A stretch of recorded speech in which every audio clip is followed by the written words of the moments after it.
So one of the questions is, what are some of the ways to deal with your boyfriend when he's acting aloof and distant? What is it you should be doing? Hi, my name is Jayant Sundaresan, and I'm a psychologist, and I'm happy to be here to help you with all your questions about relationships. So one of the common situations that one comes across is that when you feel that you're not getting enough attention, when you feel that your boyfriend is aloof, he's busy with other things, doesn't seem to have time for you, is not taking time out from his schedule. And you're kind of waiting, you don't get the texts, you don't get the messages, you don't get the calls, no plans are being made, wherein you say, okay, this is when I'll actually spend time. And you say, what's happening? What do you do to pull your boyfriend back when all this happens? The first piece of, I want to use the word suggestion, not advice, is that don't be clingy. What happens when a woman is too clingy? Well, the first thing that happens is the guy wants to run away. He wants to be away.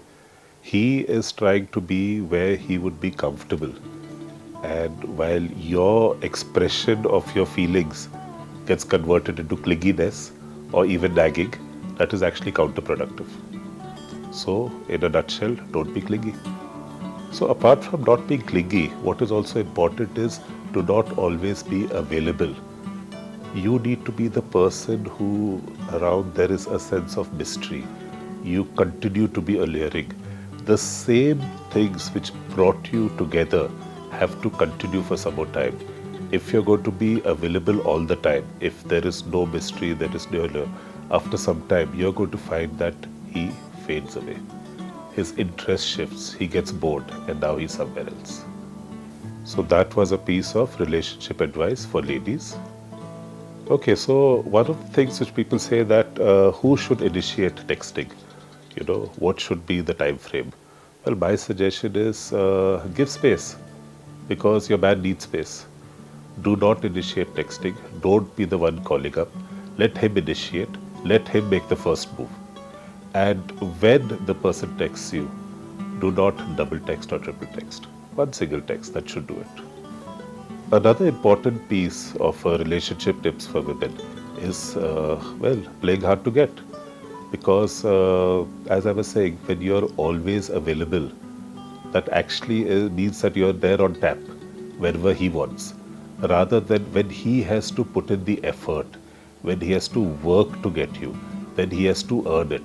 And that, apart from giving him a sense of achievement, also increases the value that he has for you.